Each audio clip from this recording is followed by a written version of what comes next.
The boroughs are New York City. The burbs are everywhere else. Real estate is the ultimate game of risk and reward. It's the biggest investment most people ever make. Fortunes are made over a lifetime and lost in a day. And we're not playing with Monopoly money. How do you stay ahead? Who's buying? Who's selling? And why? What do they know? We want the truth. You need an edge. Boroughs and Burbs is your secret weapon, giving you the insider knowledge and strategies you need to succeed in the high-stakes world of real estate. From Palm Beach to Palm Springs, Manhattan to Malibu, we press the experts to expose the pain, find the deals, and occasionally predict the future. That's Boroughs and Burbs, Thursdays, 3 o'clock Eastern, noon Pacific. Because everyone can make money in real estate. Welcome, everybody. Boroughs and Burbs 210, Season 5, The Claim Before the Storm. Very dramatic. I know. We're talking about basements, trying to make basements very dramatic. The Claim Before the Storm. I am very excited about today's show because I think this is one of the most underappreciated aspects of our business out here in Connecticut. So with that, let me just tell you, we are Boroughs and Burbs. Like I said, this is going to be show 210, and you'll find it at boroughsandburbs.com probably an hour or so after we wrap. I want to thank our sponsor, Grace Farms. You'll find them at gracefarms.org and check out their calendar.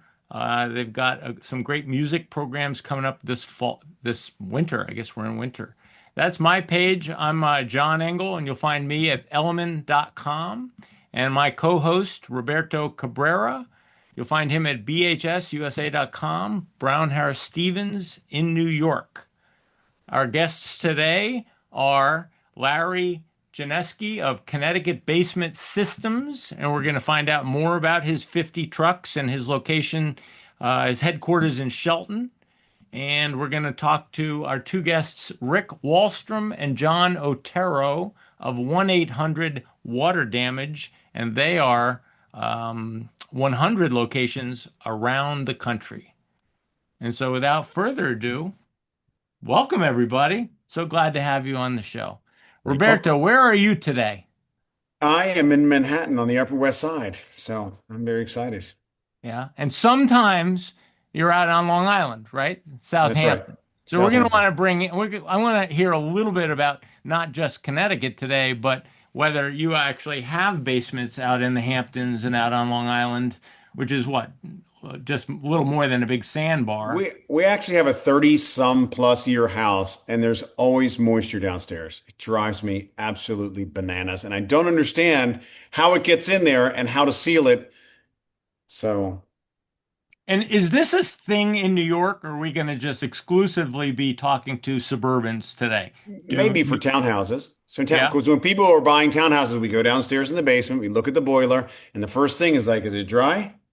It's dry. It's good. Some are not so dry. And do they flood? Do they have problems? I don't know of any that flood, but there's definitely some that you get down there and it really is damp, and it's a real turnoff. So when you're representing a seller and you have a property, you want to make sure that it's very dry or as much as possible because you know it's going to be an issue. Yep. All right. I would like our guests to introduce themselves. Larry, why don't you tell us about Connecticut Basement Systems or Basement Systems Inc. You're famous in these parts. I don't think Roberto appreciates, but Larry is a very big deal. You can't turn around in Connecticut without seeing one of his white trucks going by. We got a lot of basement problems here out here in Connecticut, and I think Larry is like everybody's go-to. So, Larry, tell us about Basement Systems. Yeah, hey everybody, great to be here. I'm Larry Janesky. I've been in the basement waterproofing business for almost 40 years, and we're also experts in foundation repair and crawl spaces and basement finishing.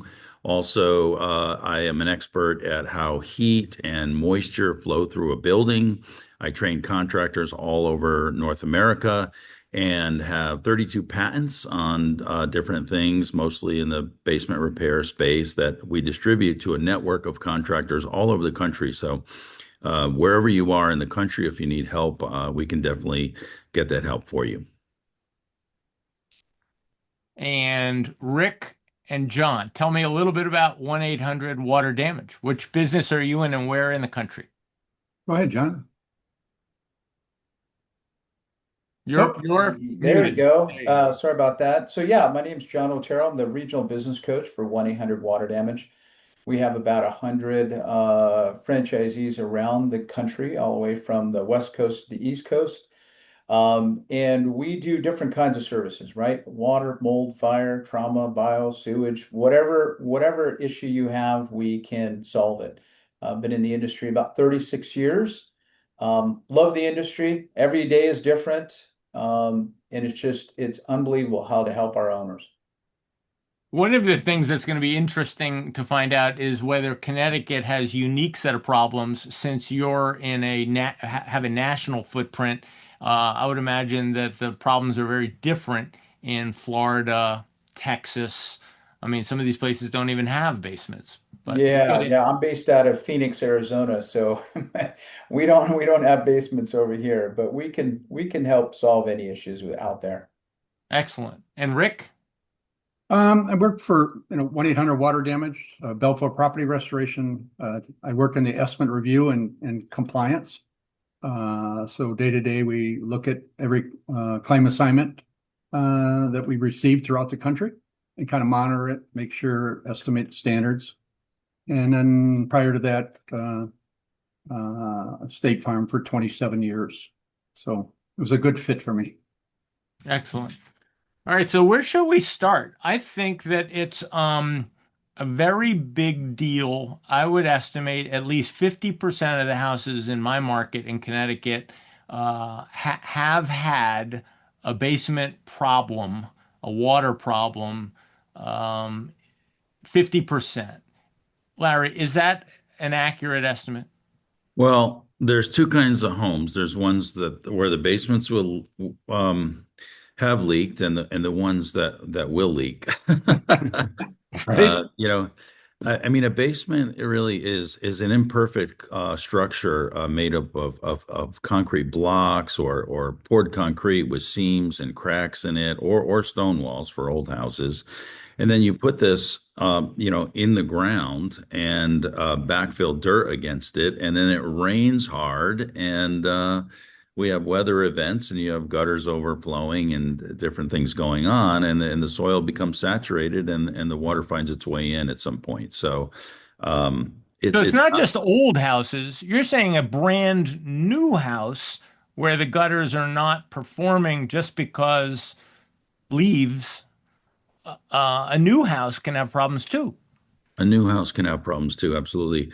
I used to be a builder when I was very young, and builders they have a tough job in that they have to put 10,000 parts together and try to make a profit in the end. And if they spend a little bit more in each of those parts, they can't make a profit. So they wind up taking shortcuts. They wind up doing things that are less than optimal in some areas, and they'd rather spend money on fancy countertops and cabinets and flooring that people see than put waterproofing, upgrade the waterproofing on the outside of the foundation walls that's underground that people aren't going to appreciate. So they give a 1-year warranty, and and they leave a legacy of millions of homes that are going to leak. I mean, the footing drains are going to clog. The coatings on the outside of the foundation are not flexible. They're just asphalt, and when the foundation moves, there's going to be a crack in the protection as well. And leaks in foundations are very common, and they're not covered by insurance. So that's why. Insurance doesn't cover groundwater leaks. They cover flood events if you have flood insurance. I'm not the expert on this panel about insurance, but we don't deal with insurance companies. Oh, we've got one of But those. so Larry, I'm just curious. You mentioned that they not that they cut corners, but they're trying to, reduce their costs, and they don't seal it with things that are, you said, like gelatin or flexible, like a rubber or something that would seal it. So how expensive is that to do? So when there's two things that keep a basement dry. There's the footing drain, and that's a perforated pipe that goes around the perimeter of the bottom of the foundation. It's got stone around it, and it's supposed to go to daylight, although if you have a flat building lot, where does it go? There's no sump pump. Who knows where this footing drain goes? And over time, silt and sediment washing down through the soil will clog that drain. Um, the other thing is on the exterior of the walls that soil is put against is that you have two choices. You have damp proofing, which is basically like driveway sealer, right? You know, if you have your driveway sealed, how long that lasts, not long, and it's not flexible. If there's a crack, the sealer cracks as well. So that's about 35 cents, I would say, a square foot for the builder. And there's, 1,200 square feet underground and an average small house. And then there's waterproofing, and waterproofing is rubberized asphalt or straight rubber that can bridge cracks. I mean, two things that a concrete contractor can guarantee about his concrete: it'll get hard and it'll crack. And when those cracks happen, a waterproofing membrane could bridge the crack. It can stretch across the crack, but that costs an extra dollar per square foot. So you're talking about $1,200 more. If it's a big house, I mean, it could be $3,000, $4,000, $5,000 more for that coating upgrade. And that's something that, homeowners, when they buy a brand new house, they assume that the basement's going to be dry, right? So they're not getting any more, benefit by spending the extra money. All they have to do is get through the first year, and so they don't spend the money. But that's just that's a legacy that's been left by builders all across the country, and we have a very robust home service, home repair, home improvement market, as a result. I should have started, Roberto, by saying Larry is in the preparation business. He will prepare your house and seal it up and make sure that your basement doesn't have a problem. 1-800 water damage are the guys that you call after the storm, and we're going to get into what you have. Larry has already said, I'm not in the remediation business. I'm not the guy who comes in the day after the storm. Is that right? That's absolutely right. And we fix groundwater problems from happening again in the future. I can explain, Roberto, why the basements that you go into feel humid and damp and clammy, especially in the summer. You mentioned especially in the summer. And let me explain that to you right now. All below grade space needs dehumidification, and this is why. So warm air holds more moisture than cold air. Okay. And in fact, let me explain. Relative humidity is how full of water is the air compared to the maximum amount it can hold at that temperature. Okay. So, and the temperature of the air, if we think of the temperature of the air as the size of the air. So let's say this water bottle let's say it's summertime in New York City or the Hamptons, wherever. It's 84 degrees out. Okay. So let's say this water bottle, size 84 air, and it's 75% full of water compared to the maximum amount it can hold at this temperature. So that's 75% relative humidity. Now, if we heat the air, we make this bottle bigger, the size of the air bigger, without adding water, the relative humidity would go down. And if we cool the air like this, we make the bottle smaller, the relative humidity goes up, even though we're not adding any water to the air. Okay. So in fact, for every 1 degree that we cool the air, the relative humidity goes up on average. There's a curve to it, but on average by 2.2%. So for every 1 degree that we cool the air, the relative humidity goes up by 2.2%. Okay. So here's the deal. outside air. Here's your basement. This air comes into the house because we have some air exchange between indoors and outdoors. And when that air gets inside the house, because that basement is below grade and the earth is cool, the temperature of the earth is the average outdoor air temperature year round. So in our area, it's about 55 degrees. But clearly, the average outdoor air temperature year round is less than the summertime outdoor air temperature. So the earth is cool. The foundation is in the cool earth. The air inside the foundation is cool.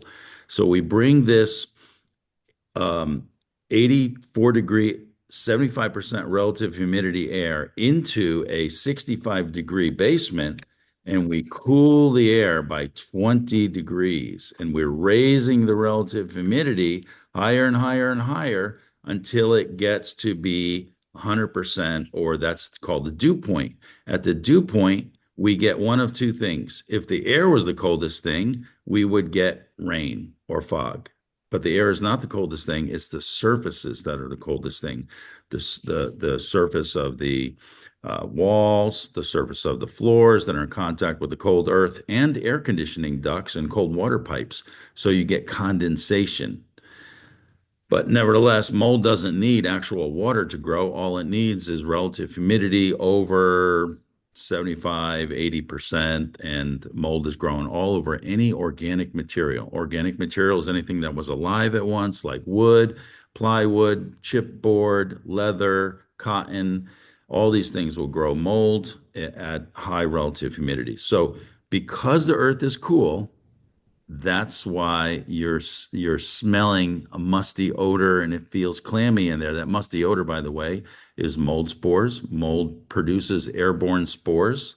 That's how it reproduces. It sends them off floating in the air to land somewhere else on some damp organic material to propagate.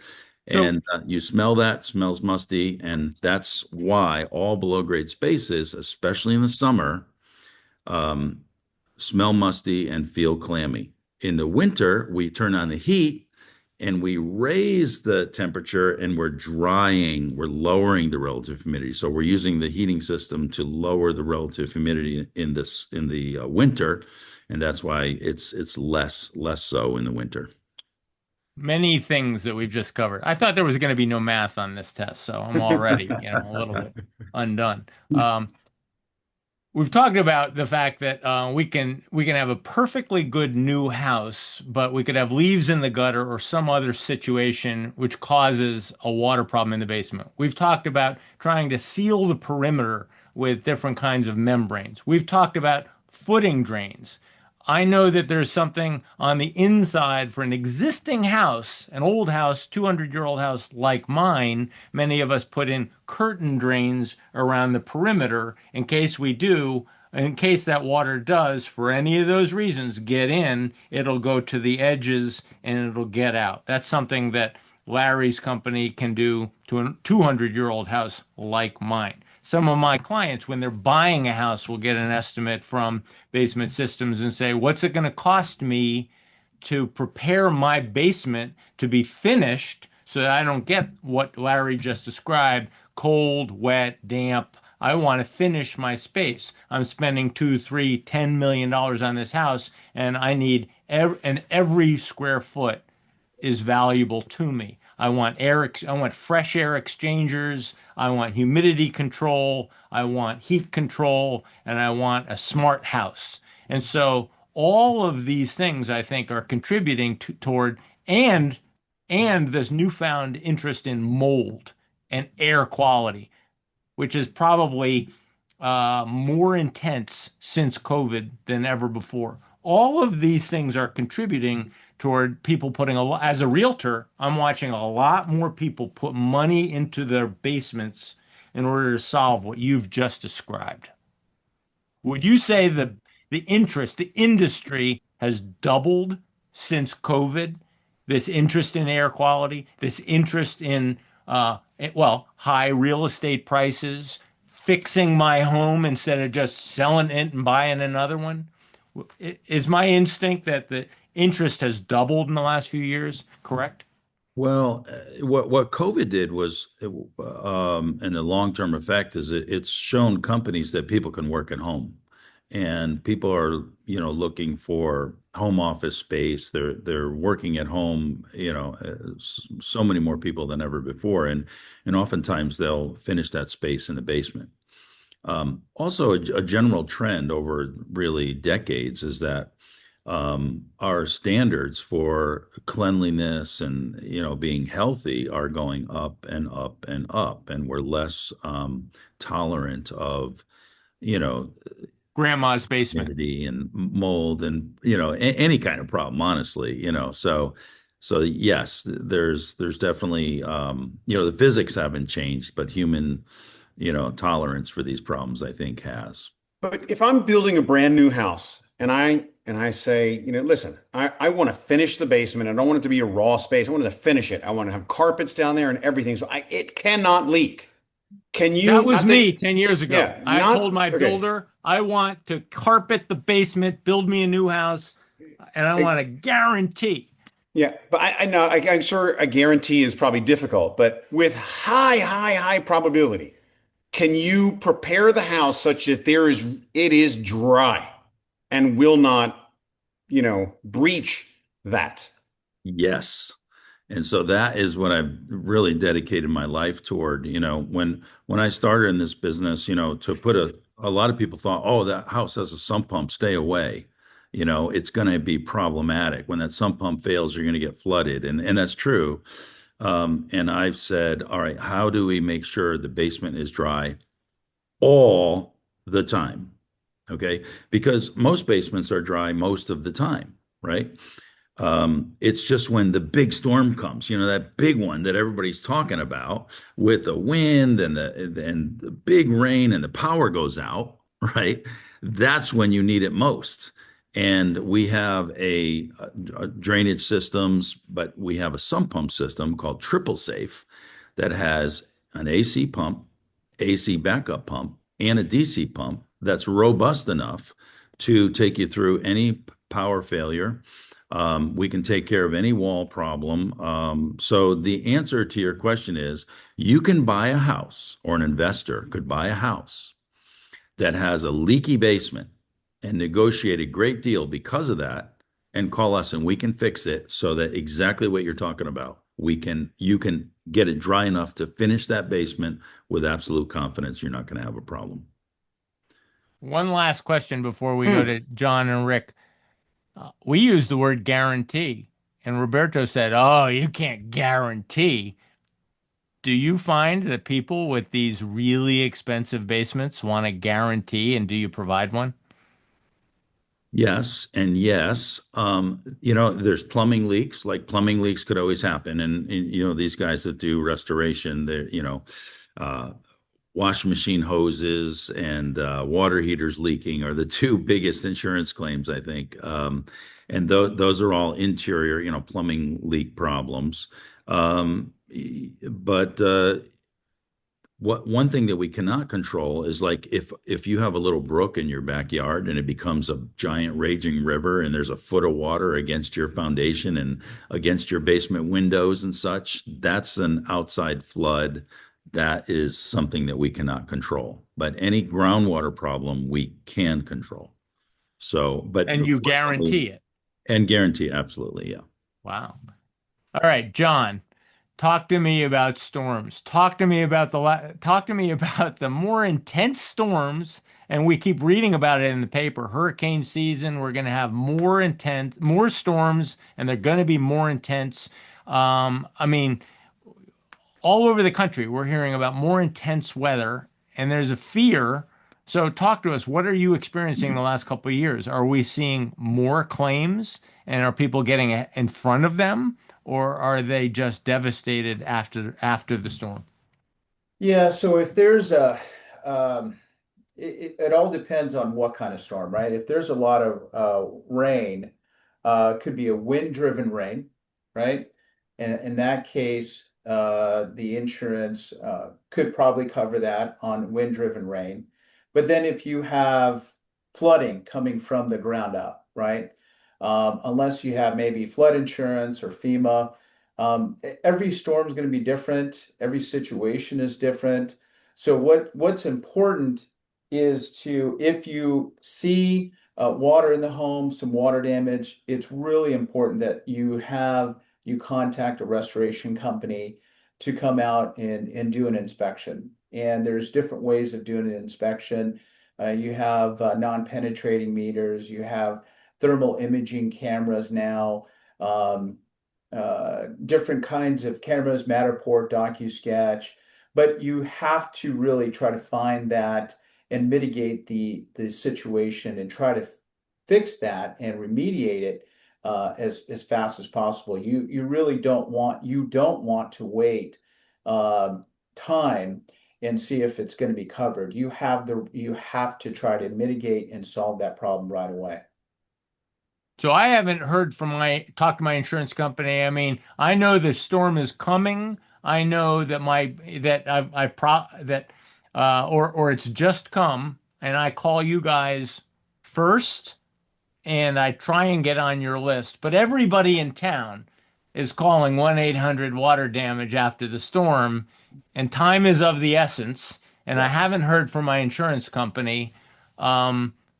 How essential is time? How much time do I have before it's a complete write-off? Yeah, well, and especially if you're dealing with a major storm, right? So a couple years ago, for example, Florida, you had all these storms come in.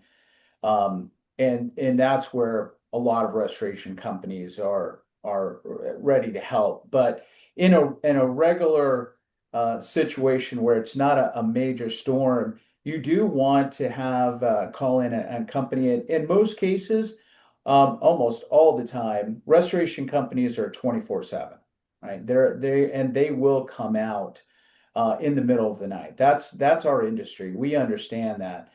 So we have teams that are 24/7 rotation to come out. Little different for, mold, might have been there for a while, you just discovered it. But when it comes to water damage, it is important that you try to restore it, mitigate it, dry it, because what you don't want it to do is turn into a mold situation.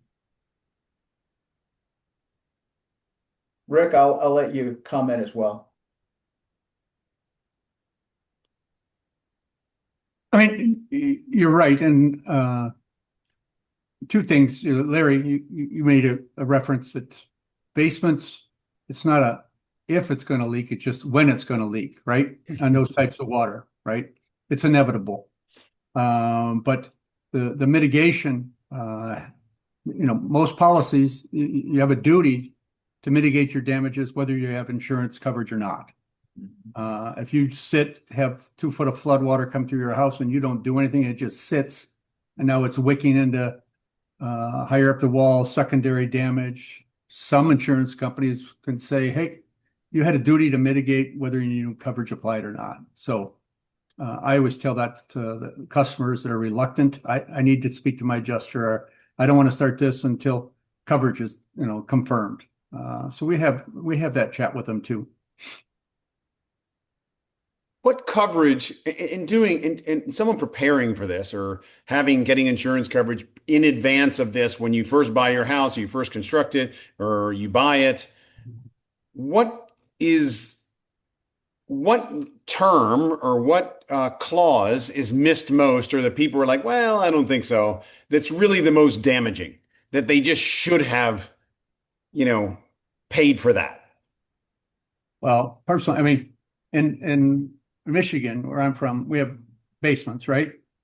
And it's just a question when it's a leak. And most policies, exclude surface water, soft surface water, or water below the surface of the ground, backup and sewer drains, sump pump backups. Those are all excluded because why? It's going to happen. But you can buy an Is it a matter of price, or is it a matter of they just won't do it? They just won't do it, right? But you can buy an endorsement with limits to help pay for those damages that were previously excluded under the policy. So if I have a backup and sewer drain in my house, I keep it at $10,000, right? I just want the mitigation taken care of. maybe my furnace, hot water heater, something like that. Some carriers in different areas, it's 100%. Your basement's covered for backup, 100% of whatever your coverage A limit is, or whatever you insure the house for. It's very rare. Most of them are limits, 5,000, 10,000, something like that. All right, I gotta phone a friend. I gotta ask my insurance guy. Okay, Willis Gay. As an insurance guy who got no dog in this fight, how are you going to help guys like Roberto and I prepare? Because after the storm, we're having a different conversation. But as an insurance guy, what do you want to see Roberto and I doing? I would imagine you want to see us not filing claims because we're cleaning out those gutters and we're taking precautions. But I Right. mean, do you want to see me install a triple backup sump pump? What do you want to see as an insurer that I'm getting ahead of the I problem? love it. It's great to see you, John and Roberto. Again, nice to see you guys. Willis Gay, Howard and Gay Insurance. So we are, what I want to see, certainly a well-maintained home. That is the responsibility of the homeowner. But claims and significant events do happen. It's why if insurance carriers never pay claims, no one would need insurance. So that does happen. When there's a significant water event,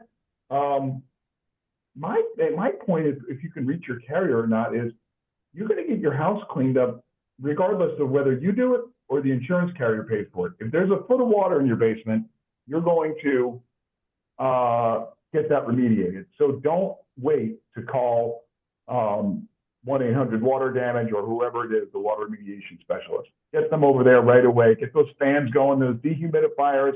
Call your plumber. Let's make sure that the water is getting cleaned up.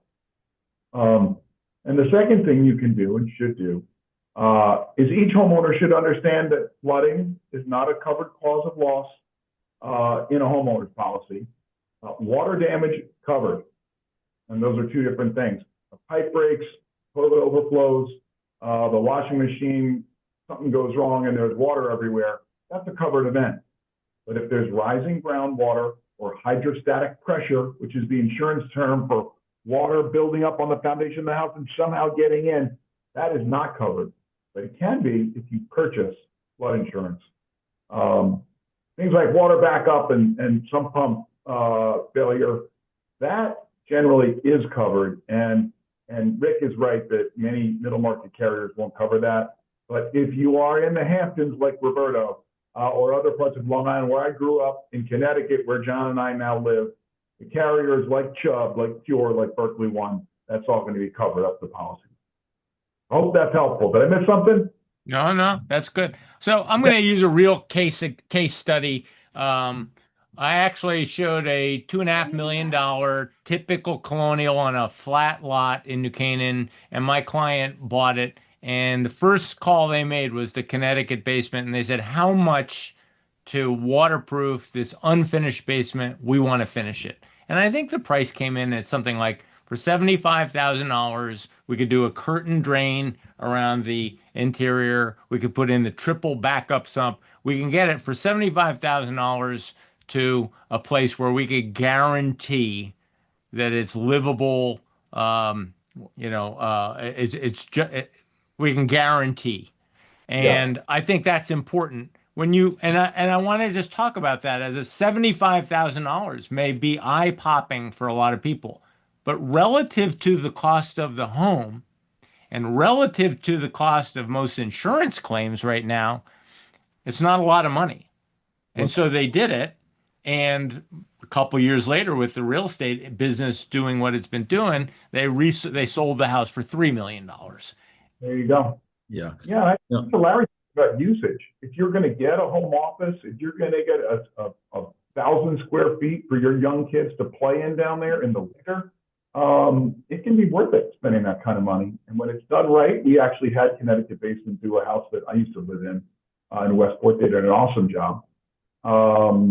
It can take unfinished, unusable space and make it awesome.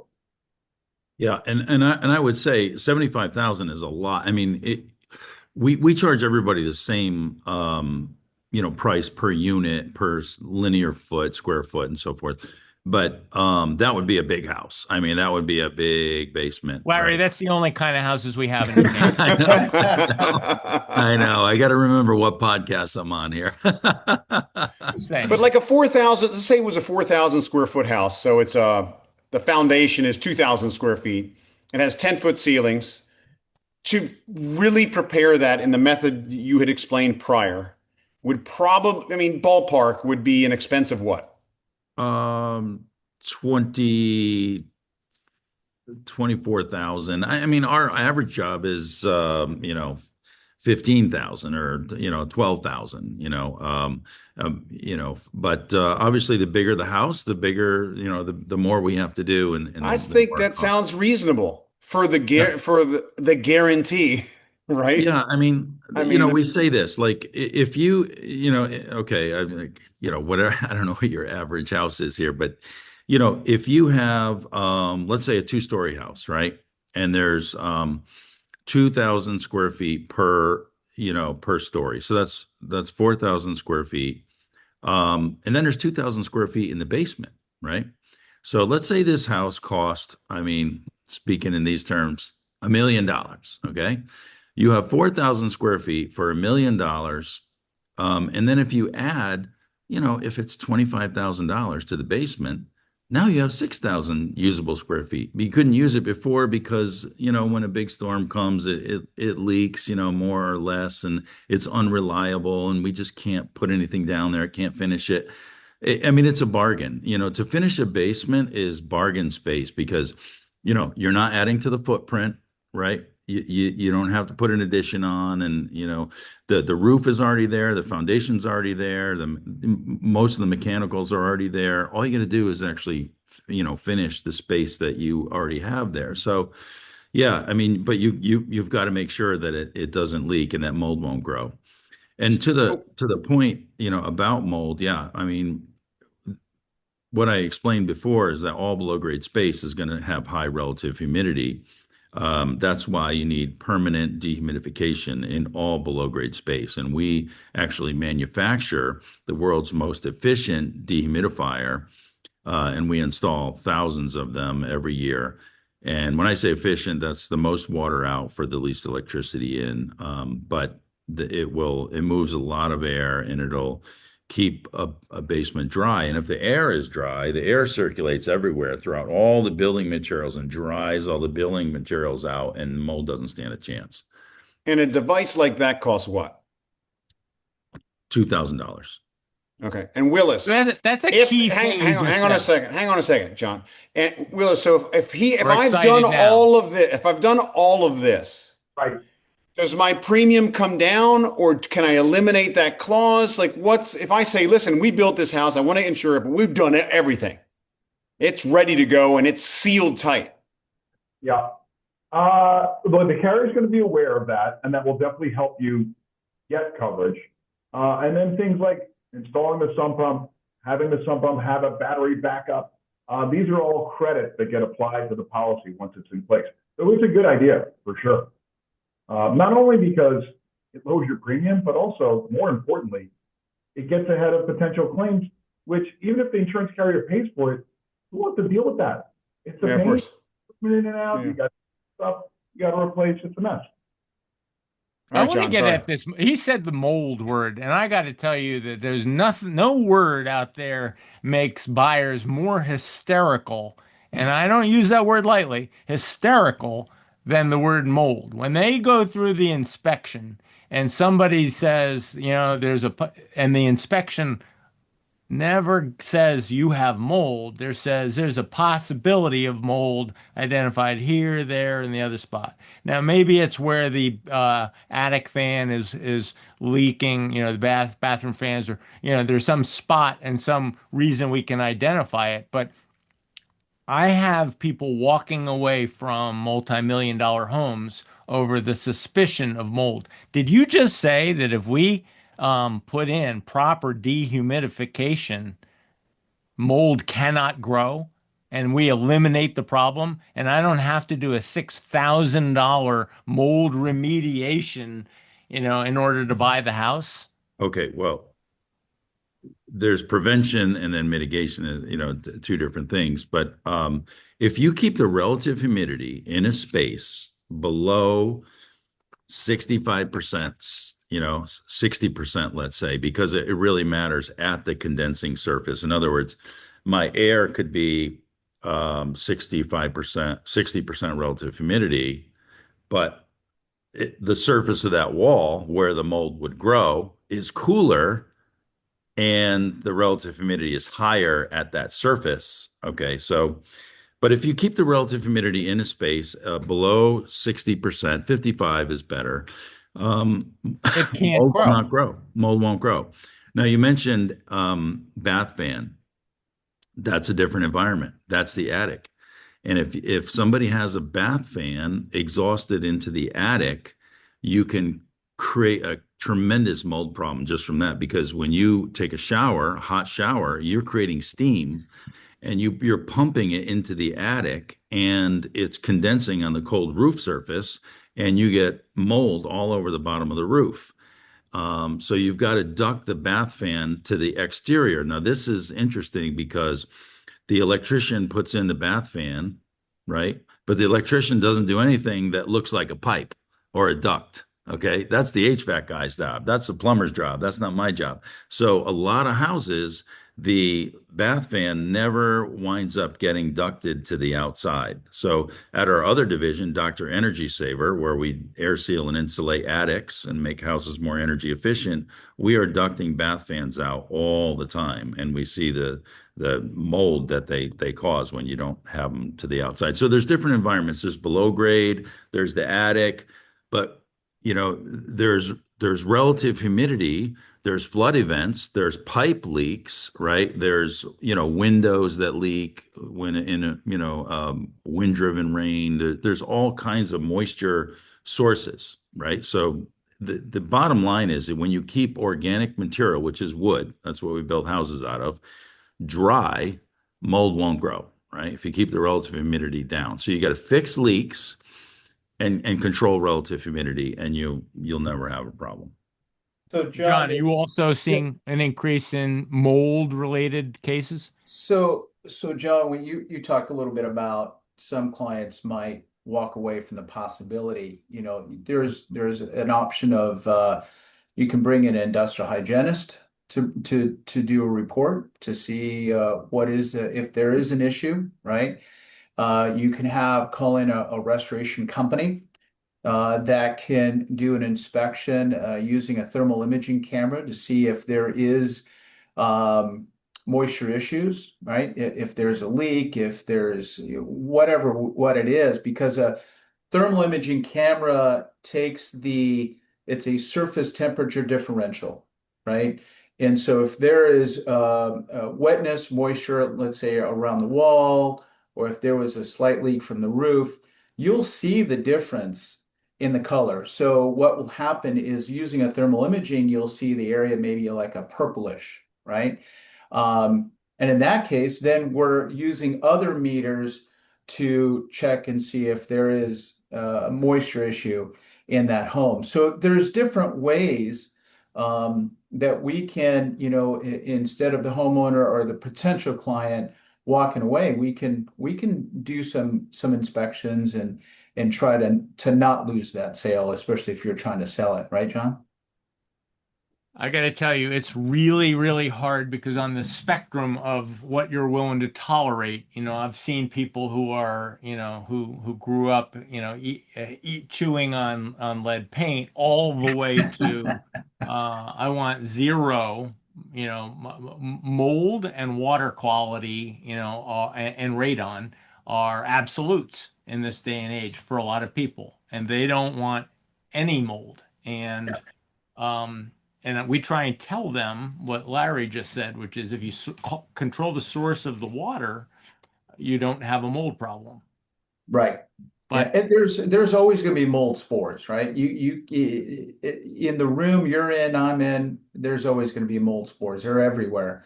But for mold to grow, it needs moisture, right? And organic material, wood, drywall, similar to what Larry was talking about. And we also you every person is also different when how they relate to mold. For example, my kids have asthma issues. So if they visit a home and there is some kind of mold or something like that, their asthma starts to kick in. Yeah, but it won't bother me, right? So I, every situation is different. Every human's different in how it relates to mold. to all the realtors out there, tell me if I'm wrong, Roberto, but I would say it's 20, if a deal's going to fall apart, at least 25% chance that that is related to air quality and water quality. I mean, there's just not a whole lot else that could kill a deal after the inspection because most things are observable and they say, well, you've got older systems, okay, older roof, okay, but it's those mold and water quality things that kill at least 25, if not maybe 50% of all the deals that do fail for that reason. And that's why I think it's so important that, as Larry says, you get ahead of it and you say, can I get a guarantee? Can you put in a system that guarantees me no penetration of water? And if it does, it's going to go into a drain and be wicked away. Um, I could add a few things here. We actually, my son actually invented the world's best air purifier. So we have the best dehumidifier and the best air purifier, and it's called an Aspen air purifier. And it's a standalone unit. You can move it around the house, but it's a three-stage mechanical filtration air purifier, and we get incredible results. People that have had asthma for years, they put these things in, and it takes out not only mold spores, and of course, if you have mold spores, you got to solve the source of the mold, but chemicals and obviously all dust and products of combustion, which are the smallest things, they get deep into your lungs and all that. But so there is great air purification. You can go to Walmart and buy an air purifier that's terrible. It doesn't, you get what you pay for. But I'll take 3 or 4 of those units, Larry. yeah, absolutely. We can definitely help you. I wanted to comment one other thing, and I don't want to make this too complicated, but there's reasons some of these things are happening. Air condition HVAC contractors, okay, they are supposed to do a manual J calculation, which, when the house is built, to determine how many BTUs this furnace has to be and how many tons of air conditioning that this house needs. And they don't do it. And they sort of rule of thumb it, looks like about a 3.5 ton, unit will do this house. And they overshoot it because they don't want the homeowner to call and say, hey, it's a hot summer day, the house won't cool. So they add too much cooling. An air conditioner, if it's sized properly, should run 100% of the time, like 60 minutes in an hour, on the hottest afternoon of the year. Okay. And if it's oversized, it'll short cycle and it'll cool. So your thermostat senses what's called sensible heat, like the actual temperature of the air. But there's another thing called latent heat, and that's the moisture in the air, the water vapor, the heat held by the water vapor. And the air conditioner needs to run long enough to dehumidify. If it's oversized, it reduces the temperature of the air quickly. The thermostat says, hey, it's cool enough in here, shut off. It shuts off, and it doesn't dehumidify enough. So you've got a house that's cool and clammy. Okay, because the air conditioner, which typically does the bulk of the dehumidification, short cycled because it's too big. It's too big of an air conditioner, and it's not running long enough to do the dehumidification job. So that's why, I mean, when you replace your air conditioner, you should have it sized properly. And if you're going to do any energy upgrades, you should do them before you replace your HVAC system so you can get the right size HVAC system. But that's why you need supplemental dehumidification in the house. So if I can lower the the humidity load, then I'm less dependent on my air conditioner being perfectly sized and doing that job. So there's different issues going on here. And when the air conditioner runs and cools the house so much that the temperature of the ducts is really cool. I was just talking today, and we had a training and had contractors in from all over the country, and down in DC and Maryland, they get these houses all the time that have ducts inside the finished basement ceiling that are sweating, that are condensating, and it's causing mold inside the ceiling cavities and everything. It's because the air conditioner is oversized. And so, so Wow. unfortunately, it's building science, right? There's everything affects everything else, But the Well, good Willis, news are the insurance companies catching up to that? Because if people are building houses improperly and we got sweating going on, we're going to get insurance claims. So It, what's it, going it, on? it's after the fact, though. And like we had one in Florida, disaster. Water was dripping all over the house. And it's expensive, and it's a problem, and it's a problem much better addressed. Do you guys pay, or do you say go call your HVAC guy? He screwed up. Well, our carriers will pay, and then they'll subrogate. They'll go after the HVAC guy to try to get their own money back, but the Got it. insurance gotten paid. Well, the problem is that this problem is seldom identified. This seldom do you get somebody in there that can put all the pieces together, that knows what the problem is. And it's sort of the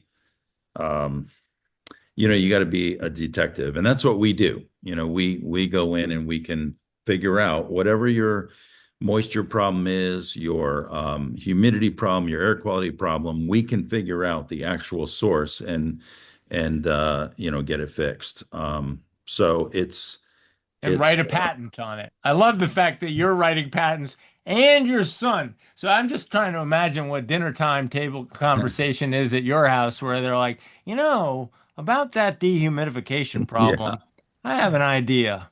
No, I've got 20 patents. I've got 21. Conversation. He actually has two. So he's got two already. He's 30 years old. So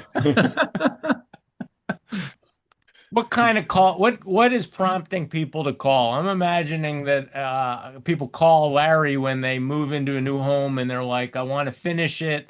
Can you prepare the basement so I can finish it?" Or does it come from a puddle? I experience a puddle in the basement and I say, "Uh-oh." And then do they call 1-800 water damage? What prompts the phone call? What is the trigger for new business? Well, for us, it's any kind of leak in the basement, a persistent small leak, or, a bigger leak when there's a storm, foundation cracks, settling of foundations, nasty crawl spaces. Crawl spaces are a big problem in this country. So we built, 28 million dirt crawl spaces and then put vents in to let outside unconditioned air into this crawl space. And it's just creating all kinds of energy penalties and indoor air quality problems and mold problems.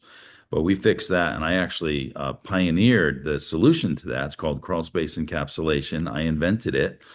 And when I invented it in 1999, it was against the building code. I had to do it legal or do it right, but I couldn't do both. And so I decided to break the law and do it right by my customers. And eventually the building code caught up, and they changed the building code to allow what we're doing. And now everybody does it around the country. But also we do any kind of comfort issue in the house. One of our divisions is Dr. Energy Saver. So if you have floors that are cold, if you have some rooms that are too cold and some rooms are too hot, if in the day the second floor is too hot, and the nighttime it's okay. If you think you're spending too much on your heating and cooling bills, all these kinds of things we can fix, and we're all over the house in an attempt to fix it, usually in the attic, but many other places as well. And we also finish basements. So But what we do differently with basement finishing is we use inorganic materials. We don't use drywall. We don't use wood. We don't use paint. We don't use fiberglass insulation. We use cement board, vinyl, plastic, and foam. And so if there's a flood event in one of the basements that we finished, like a leaking pipe or water heater, you get a couple inches of water, you just pump it out, dry it out, and nothing needs to be replaced and mold won't grow on what we put in there. So that's our total basement finishing system. So those are all the things that we do. John, Rick, what's causing the phone to ring?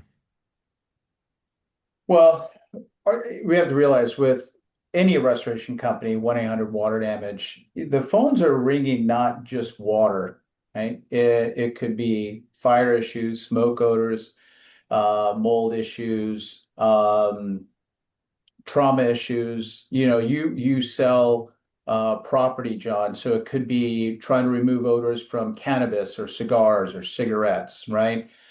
So there's so many different kinds of problems that the homeowners are calling in. And that's the reason why we also have standards. So for example, water damage, we're following the IRCRC S500 standards, and for mold, it's the S520 standard. So there's also different standards that we have to follow when it comes to these different kinds of problems that we're running into. It's funny you talk about standards because I have a home and it looked beautiful, $2 million home. Client transferred overseas, says I want to rent it. And the renter came in and said, this is not meeting, my mold standards. And we started to Google and we perceived that there was really no standard for when a house is safe versus unsafe. In the end, the renter was not comfortable and pulled out, and we had to go re-rent the house to somebody else. But is there a standard? When you talk about Yeah. standards, who's writing So them? yeah, so it's an Institute of Inspection Restoration Certification. So the IRCRC, right?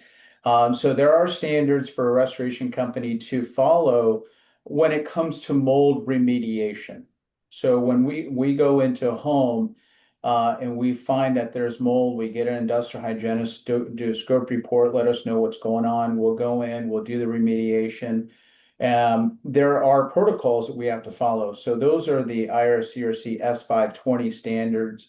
And then after we're done with the remediation, then we'll actually also hire an industrial hygienist to give us clearance to make sure that we've reached the protocols, the scope report's been followed, and everything is good. So yes, there are standards when it comes to Federal mold. or Yeah, state?